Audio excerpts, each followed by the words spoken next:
Good morning students, class 8.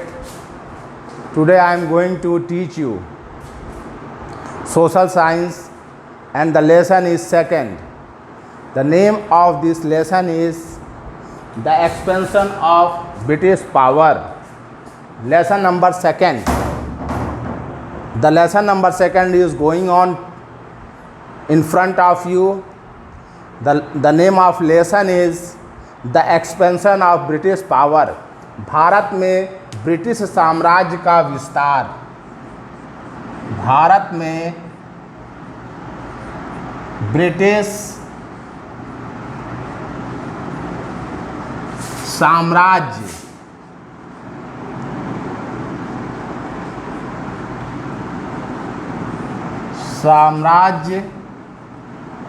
का विस्तार।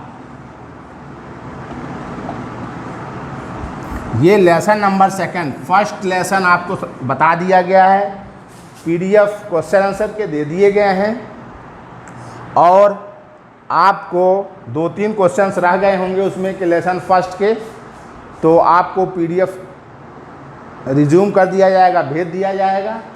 अब आपको आज रीडिंग करना है और समझना है lesson number second, that is the expansion of British power under social science subject. सामाजिक विज्ञान विषय के अंतर्गत आज आप पढ़ेंगे भारत में ब्रिटिश साम्राज्य का विस्तार, क्लास 8। तो लेसन शुरू करते हैं। बुक में आप बच्चों ध्यान दे सकते हैं जो मैं क्लियरली बोल रहा हूं और आपको एक एक वर्ड समझ एक्सप्लेन कर रहा हूं और समझते पढ़ते चलना है। The British East India Company was formed. The British East India Company was formed in 1600 to trade with India. First, they sought order from Mughal Emperor Jahangir for permission to trade with India. होता क्या है कि British east India company का गठन होता है 1600 ईस्वी में, 1600 एडी में, जो पहले भारत में इसका गठन किया जाता है इस कंपनी का, ईस्ट इंडिया कंपनी का। और इसके बाद ये east India company Mughal emperor, Mughal शासक जिसका नाम जहांगीर था, उससे परमिशन लेती है कि भारत में हमें व्यापार करना है। इस प्रकार आप समझ सकते हैं कि ईस्ट इंडिया कंपनी 1600 ईस्वी में मुग़ल शासक जहांगीर से परमिशन लेती है व्यापार करने के लिए भारत में। On getting permission they started their trade, और इस प्रकार वो परमिशन पा जाती है ईस्ट इंडिया कंपनी और वो व्यापार प्रारंभ कर देती है भारत में। But the wealth and prosperity of India made them ग्रेडी। इस प्रकार होता क्या है कि जो ब्रिटिश ईस्ट इंडिया कंपनी होती है वो भारत की समृद्धि और जो यहाँ की वेल्दी व्यवस्था थी, जो धन इतना अधिक था भारत में। जैसा आप जानते होंगे, सुने होंगे, पढ़े भी हैं पहले कहीं कि India is a golden bird, India was a golden bird. Bharat एक सोने की चिड़िया थी। इसी के अनुसार इसमें बताया गया कि भारत की सुख और समृद्धि को सुन करके ईस्ट इंडिया कंपनी भारत में व्यापार करने आती है और मुग़ल एम्परर जहांगीर से वो परमिशन लेती है और इस प्रकार वो अपना यहाँ पर व्यापार करने की अनुमति पाने के बाद प्रारंभ करती है व्यापार। लेकिन सबसे बड़ी बात ये सामने आती है कि ईस्ट इंडिया कंपनी का उद्देश्य केवल व्यापार करना नहीं था, उसका सबसे बड़ा उद्देश्य था भारत की धन संपदा, जो वेल्दी और प्रॉस्पेरिटी इंडिया था, जो धनवान और वैभवशाली प्रतिभावान जो भारत था, उसकी धन संपदा को सबसे बड़ा उद्देश्य था कि वो ब्रिटिश शासन अपने देश ले जाए। इसका बहुत बड़ा objective aim behind of this, इसके पीछे जो सबसे बड़ा रहस्य छिपा था वो ये था कि भारत की सुख और समृद्धि को ब्रिटिश शासन अपने देश ले जाना चाहती थी। आगे क्या होता है, they gradually started to think to establish their rule in India permanently. और इस प्रकार ईस्ट इंडिया कंपनी, दे जो है ये प्रोनाउन है, ये प्रोनाउन दे किसके लिए आया है, ईस्ट इंडिया कंपनी के लिए आया है। दे ग्रेजुअली, और वो धीरे धीरे स्टार्ट करने लगते हैं to think to establish their rule in India permanently. और इस प्रकार वो भारत में ईस्ट इंडिया कंपनी ये चाहने लगी कि मेरा जो शासन है, रूल, वो हमेशा के लिए अस्थायित्व हो जाए, इस्टेब्लिश हो जाए। They succeeded in course of time in their aims and exploited India to the climax. और इस प्रकार ईस्ट इंडिया कंपनी जो है अपने थिंकिंग में, अपने सोच में सफल हुई और वो शोषण करने में भारत को टू द क्लाइमैक्स, अंतिम छोर तक पहुंच जाती है East India company. This affected all spheres of Indian lives negatively. और ये पूरा का पूरा नकारात्मक सोच जो है भारत पर कहीं ना कहीं बहुत इसका बैड इफेक्ट पड़ता है। अब एक टॉपिक आपके सामने आता है, मर्केंटलिज्म एंड ट्रेड वॉर।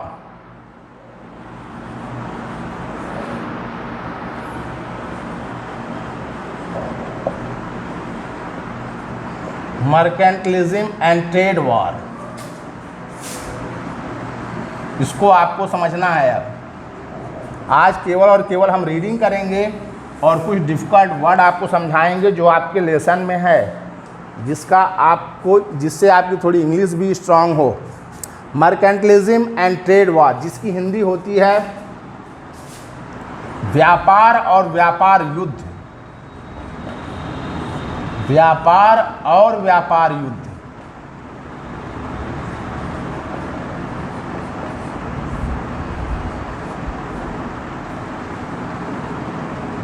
और व्यापार युद्ध क्या होता है? मर्चेंट से बना है मर्चेंटलिज्म, मतलब व्यापारिक जो एक्शन होते हैं वो मर्चेंटलिज्म में आएंगे। और मर्चेंट मतलब होता है व्यापारी। आप देखेंगे बच्चों बुक में, economic exploitation was the basic element of British colonialism. The east India company was a trading company. It bought costly commodities from abroad and exchanged them with the Indian clothes, spices and various other items. इस प्रकार जो East India Company थी वो economic exploitation शुरू कर दिया। Economic exploitation का मतलब होता है आर्थिक शोषण। वो कैसे? जिसमें कि वो अपने देश से सामान लेकर के आती थी और भारत के जो सामान हुआ करते थे, जैसे इंडियन क्लॉथ, स्पाइसेस, मसाले, वेरियस अदर आइटम, और जो विभिन्न प्रकार के सामान हुआ करते थे उनको बदल करके फिर अगेन वो अपने देश लेके चले जाते थे, मतलब अपने ब्रिटिश कंट्री। होता क्या है? Then it sold then commodities in foreign market. और इसके साथ साथ वो यहाँ के प्रोडक्ट को, इंडियन प्रोडक्ट को विदेशी मार्केट में बेचते थे और एक अच्छा प्रॉफिट अर्न करते थे, गुड प्रॉफिट अर्न करते थे। The English also explored new market for those commodities. और इस प्रकार जो अंग्रेज़ थे वो इन भारतीय वस्तुओं के लिए नया नया बाज़ार जो है स्थापित किए। और इसके साथ साथ होता क्या है? The Indian traders, rulers and artisans were benefited by the export of the Indian goods. और जो भारतीय ट्रेडर हुए करते थे, व्यापारी, रूलर, शासक, आर्टिसियन, ये लाभ पाने लगे एक्सपोर्ट, आयात के माध्यम से भारतीय वस्तुओं के। बट आफ्टर, अब यहाँ से टर्निंग पॉइंट हो रहा है। अभी तो आपने ब्रिटिश का एक्सप्लॉयटेशन, इकोनॉमिक एक्सप्लॉयटेशन पढ़ा, मीन्स ब्रिटिश का शोषण कैसे ब्रिटिश ने किया, आर्थिक शोषण भारत का। लेकिन अब साथ साथ आपको पढ़ना है, अब यहाँ से कुछ युद्ध शुरू होते हैं जो व्यापार के लिए और सुपरमेसी प्रूफ करने के लिए, अपनी जो है सर्वोच्चता सिद्ध करने के लिए व्यापार में, या सबसे बड़ा सिद्ध का साबित होने के लिए कई युद्ध ब्रिटिश द्वारा और अदर यूरोपियन ट्रेडर्स द्वारा लड़े गए। तो जो आपका पहला यहाँ पे ये फॉलो की गई है बात, but after the battle of Plassey in 1757, याद रहे आपको बैटल ऑफ प्लासी का time 1757, BATTLE, battle of Plassey, PLASSEY।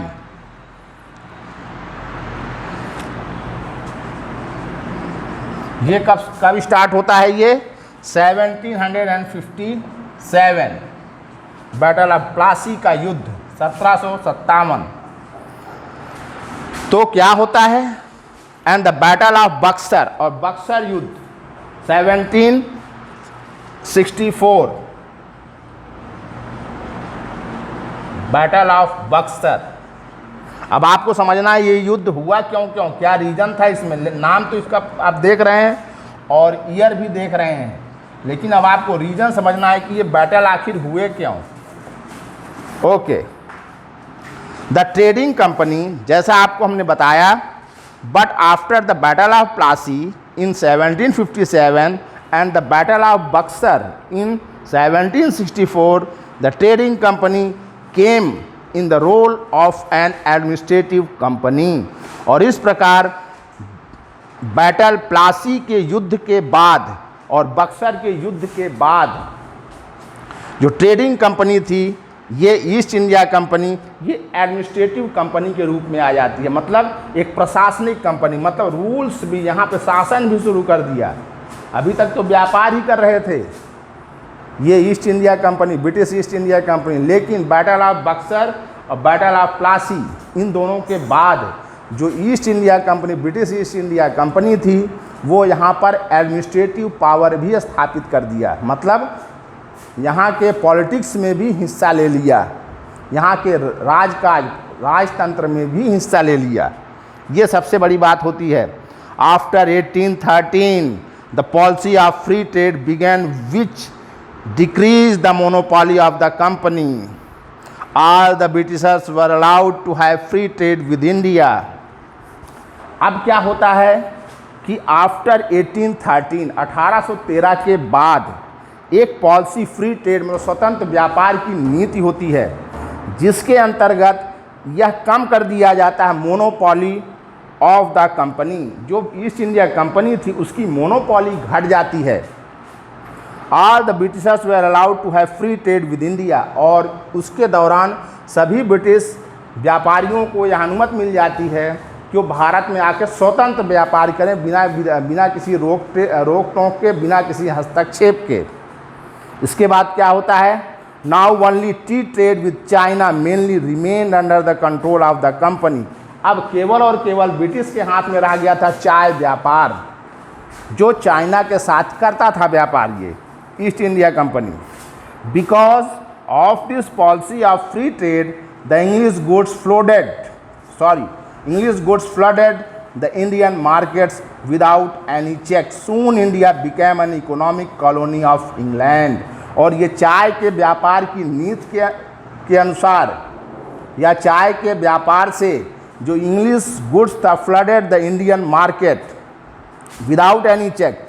ये फ्लडेड मतलब बाढ़ के रूप में जो हमारे देश में इसका बहुत ज़्यादा व्यापार होने लगा, और जल्दी ही भारत जो है इकोनॉमिक कॉलोनी ऑफ इंग्लैंड का एक कॉलोनियल पावर बन गया, एक उपनिवेश शक्ति बन गई।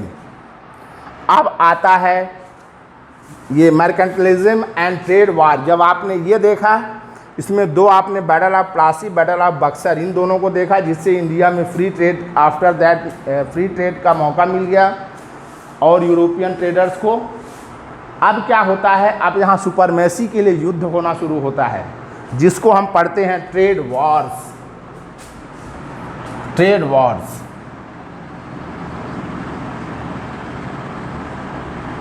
व्यापारिक युद्ध।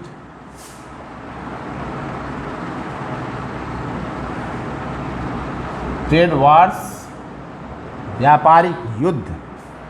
अब क्या होता है, द पुर्तगीज, ध्यान रखेंगे, अब यहाँ कुछ व्यापारी आना शुरू होते हैं नए। The Portuguese were the first European who came to India and established their factories at Calicut, Cochin and Kannauр on the western coast. जो पुर्तगीज़ व्यापारी थे, पहले यूरोपियन थे जो भारत आए और अपने फैक्ट्री को स्थापित किया। कहाँ कहाँ स्थापित किया इन्होंने फैक्ट्री को? पुर्तगालियों ने कालीकट, कोचीन और कन्नौर में, जो वेस्टर्न कोस्ट, पश्चिमी तटीय क्षेत्र में पाए जाते हैं। इसके बाद कोस्ट क्या होता है? समुद्री तटीय, यहाँ समुद्र के इलाके होते हैं, जैसे जो हमारा दक्षिण भारत कहलाएगा, ये चेन्नई और ये तमिलनाडु, कालीकट, ये सब इधर के जो क्षेत्र हैं, ये यहाँ पर पुर्तगालियों ने सबसे पहले अपनी फैक्ट्री को स्थापित किया।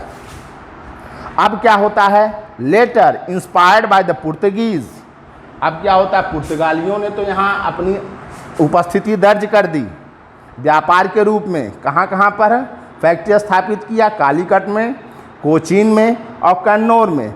अब इनको देख करके जो डच हुआ करते थे ऑफ हॉलैंड, जो हॉलैंड देश के डच थे, ये इस्टेब्लिश करते हैं a business company and started with the eastern countries in 1602 AD। और इसके बाद डच जो हॉलैंड के थे, ये अपना व्यावसायिक कंपनी स्थापित करते हैं 1602 ईस्वी में, 1602 AD। अब देखेंगे, थोड़ा ध्यान देंगे, द मेन मोटिव, अब जो डच लोग व्यापार, पुर्तगाली तो आए ही, अब जो डच आए इनका मोटिव क्या था, the main motive of this company was to have trade with the East island of today's Indonesia, that is why they did not pay much attention. और जो इनका मोटिव था, उद्देश्य था इनका, डच लोगों का, हॉलैंड के डच का जो उद्देश्य था, वो सबसे बड़ी बात ये थी कि वो भारत के ईस्ट आइसलैंड, मतलब पूर्वी द्वीप में जो है होने के कारण, Indonesia, that is why they did not pay much attention towards India, वो भारत पर ज़्यादा अपना ध्यान नहीं रखे, मतलब भारत के व्यापार पर ज़्यादा ध्यान नहीं दिए।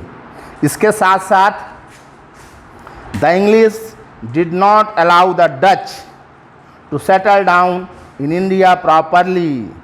अब यहाँ से युद्ध की बात शुरू होती है अपनी सुपरमेसी प्रूफ करने के लिए। क्या होता है, the English did not allow the Dutch to settle down in India properly and in 1759 AD they snatched Chinsora from them, and after some time they also took Nagapattam in their possession। English को ये बात रास नहीं आई, अंग्रेज़ों को, और होता क्या है, डच को सेटल नहीं होने देते हैं, और 1759 AD में दे स्नैच्ड, स्नैच मतलब होता है छीनना,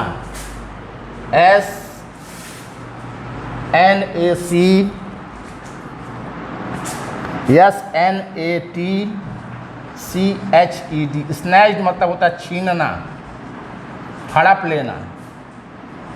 जैसे कोई किसी के अधिकार को या कोई किसी के संपत्ति को स्नैच, छीन लेता है, तो वहाँ स्नैच वर्ड आता है।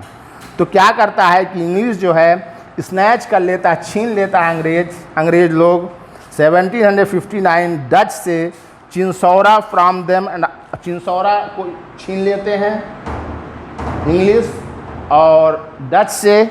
इसके बाद after some time they also took Nagapattam in their possession, और जल्द ही नागापट्टम को भी वो अपने अधिकार में कर लेते हैं। कौन, इंग्लैंड, इससे अधिकार छीन लेते हैं और अधिकार में कर लेते हैं डच लोगों से।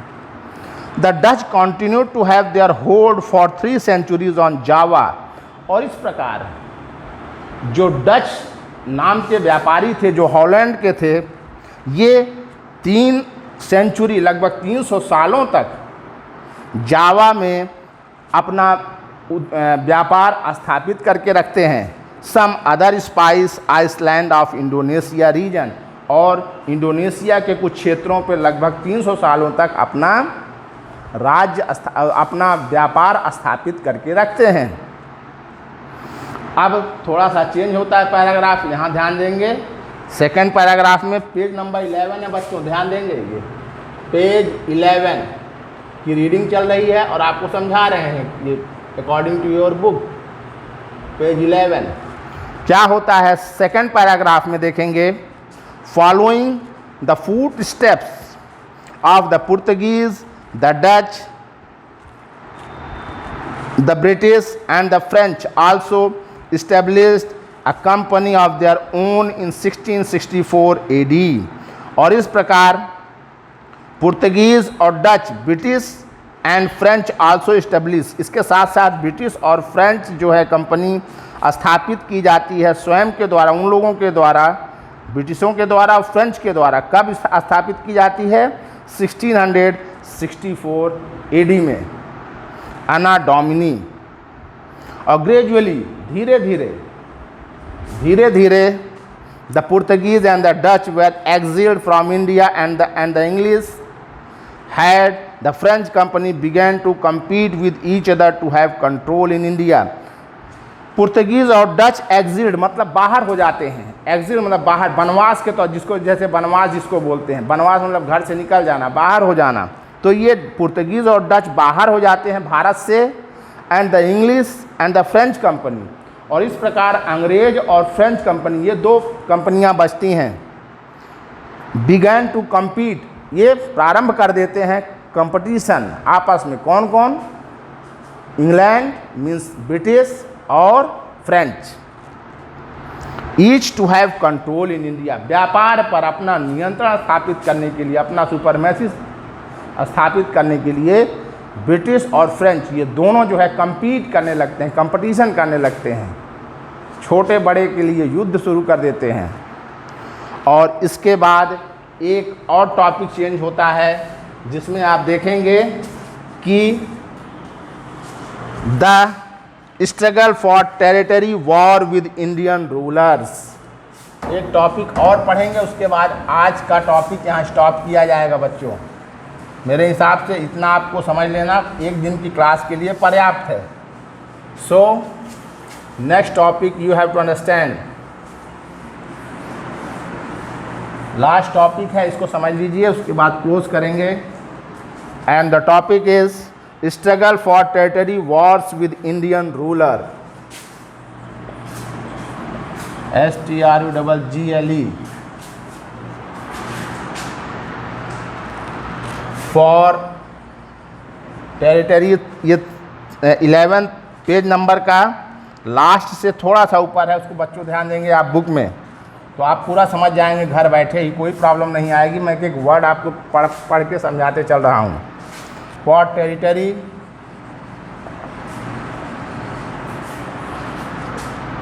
Wars with Indian ruler.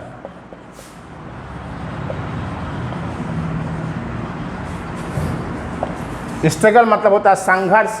किसके साथ? संघर्ष, वॉर विद द इंडियन।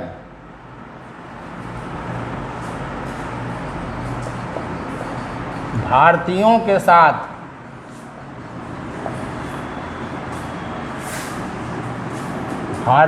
साथ युद्ध और संघर्ष। यहाँ आपको समझ लेना है कि ये क्यों हो रहा है।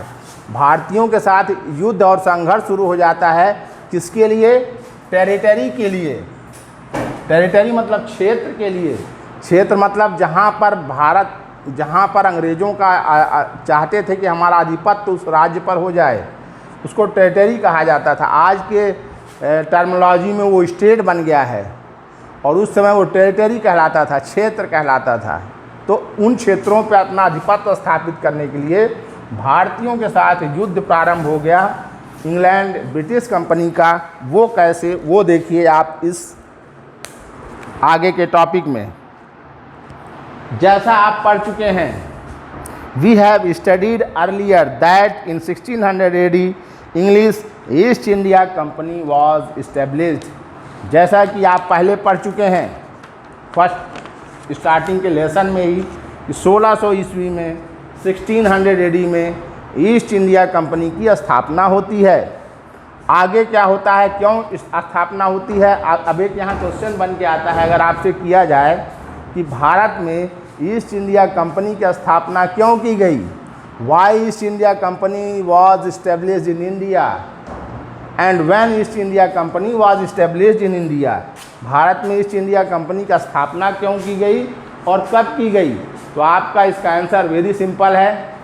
जैसा हमने अभी तक पढ़ाते और बताते हुए आपको चला है कि भारत में ईस्ट इंडिया कंपनी का उद्देश्य था, सबसे पहला उद्देश्य था व्यापार करना। और कब स्थापित हुई?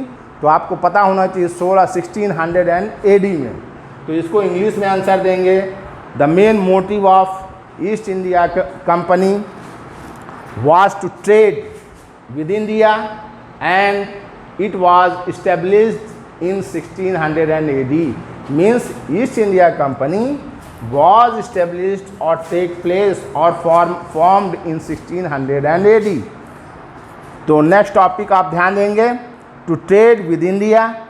Letter many other European companies came to India, और इसके बाद भारत में कई और यूरोपीय कंट्री भारत आते हैं। एट द एंड, और अंत में, the English and the French emerge powerful who fought to establish their domination in different part of India. और इस प्रकार जैसा हमने बताया, अभी इसके जस्ट पहले बताया है कि इंग्लिश और फ्रेंच बचते हैं, ये दोनों पावरफुल अपने सत्ता के लिए, अपने व्यापार के लिए दोनों केवल बचते हैं भारत में, और अपने domination part of India, Bharat में अपना व्यापार और पॉलिटिक्स स्थापित करने के लिए अब यही दोनों युद्ध के लिए बचते हैं, फ्रेंच और इंग्लिश।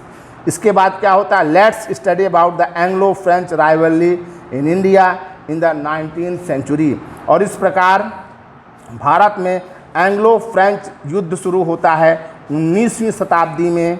ये आपको बता देंगे कल, एक युद्ध बता दिया जाए तो पहला युद्ध आप देख लीजिए क्या होता है कि एंग्लो फ्रेंच राइवलरी, पहला इंडियन रूलर भारतीयों के साथ युद्ध में पहला एक टॉपिक आता है the Anglo French rivalry. Anglo French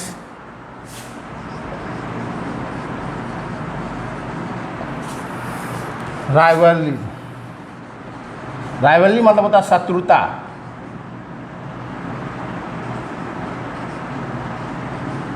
शत्रुता, वो कौन सी शत्रुता होती है, एंग्लो फ्रेंच राइवलरी। भारत में कैसे वो शत्रुता सामने आती है।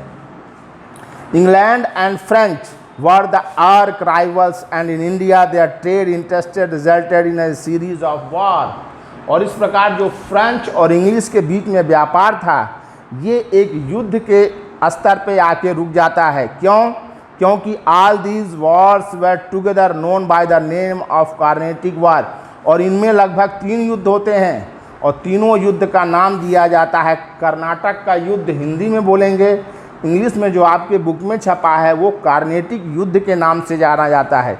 ये 3 युद्ध क्यों होते हैं? बिकॉज, क्योंकि most of these wars were fought in the region of modern state of Tamil Nadu.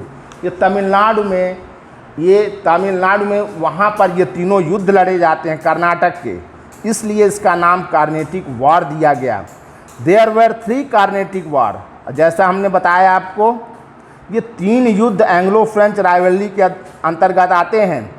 वो तीनों युद्ध कौन कौन से हैं, कब कब लड़े जाते हैं, ध्यान देंगे आप। तो पहला युद्ध, there were 3 Carnatic war between the English and the French during the period. तो ये युद्ध जो है पहला जो है शुरू होता है from Anglo French rivalry. First war आप देखेंगे, फर्स्ट वॉर ये शुरू होता है, आपको समझ में आ गया होगा, इंग्लिश और फ्रेंच के बीच में युद्ध लड़ा जाता है तमिलनाडु कर्नाटक में, जिसका नाम दिया जाता है कार्नेटिक वॉर। तो कार्नेटिक वॉर पहला कब होता है? 1744 टू 1763। और इसके बाद ये after the third and the last Carnatic war from 1750। और थर्ड और लास्ट, इसी में फर्स्ट और सेकंड दोनों जुड़े हैं। थर्ड और लास्ट जो है, थर्ड एंड लास्ट वॉर, ये चलता है आपका 1757 टू 1763। अब बच्चों एक यहाँ क्वेश्चन बुक में नहीं है, बट मैं समझ रहा हूँ कि आपके दिमाग में चल रहा होगा कि वो ये युद्ध हो क्यों रहा है। सीधा सा इसका आंसर है, वो ये है, केवल और केवल ट्रेड सुपरमेसी प्रूफ करने के लिए ये युद्ध जो है कार्नेटिक युद्ध लड़ा गया। और किनके बीच में लड़ा गया? फ्रेंच और इंग्लिश, अंग्रेज़ों के बीच में। तो क्या होता है? The English emerged victorious and the influence of French declined. इस प्रकार जो अंग्रेज होते हैं वो अपना विजय प्राप्त करते हैं। इन्फ्लुएंस ऑफ फ्रेंच डिक्लाइन, और डिक्लाइन मतलब होता है नष्ट हो जाना। इसमें इस युद्ध में फ्रेंच जो है हार जाता है या तहस नहस हो जाता है फ्रेंच। और this victory enable the English in establish there full political control over India and emerged as the only one dominant European power in the Indian subcontinent। और ये जो युद्ध होता है इसका परिणाम ये निकल के सामने आता है कि इंग्लिश जो है वो अपना पॉलिटिकल पावर भारत पे पूरा का पूरा 100% 100% अपना गेन कर लेता है, प्राप्त कर लेता है इंग्लिश। और European power in the Indian सब कॉन्टिनेंट, भारतीय उपमहाद्वीप में इस प्रकार कार्नेटिक युद्ध के बाद जो इंग्लिश है, जो ब्रिटिश कंपनी या इंग्लिश ट्रेडर जो थे वो फ्रेंच को भगा करके कार्नेटिक युद्ध के बाद अपनी सुपरमेसी पूरा का पूरा स्थापित कर लेते हैं इंडियन सब कॉन्टिनेंट में, भारतीय उपमहाद्वीप में। और इस प्रकार आज आपको यहाँ तक बताते हैं। अब पेज नंबर 12 में कल रीडिंग, नेक्स्ट लेक्चर जब होगा, नेक्स्ट रीडिंग पेज 12 का आपको प्रिपरेशन कर लेना है, घर में एक बार पढ़ लेना है। Rise of the British power in Bengal, ये आपको रीडिंग करके रखना है जब हम पढ़ाएंगे, तो जिससे आपको क्लियर समझ में आ जाए अच्छे से। राइज ऑफ द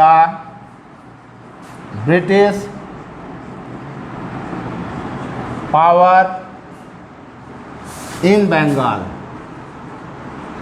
अब जैसा कार्नेटिक युद्ध आपने देखा उसमें तो आपको परिणाम पता चला। अब पेज 12 में जो कैसे उदय होता है ब्रिटिश साम्राज्य बंगाल में, ये पढ़ेंगे next topic next day. Till then thanks.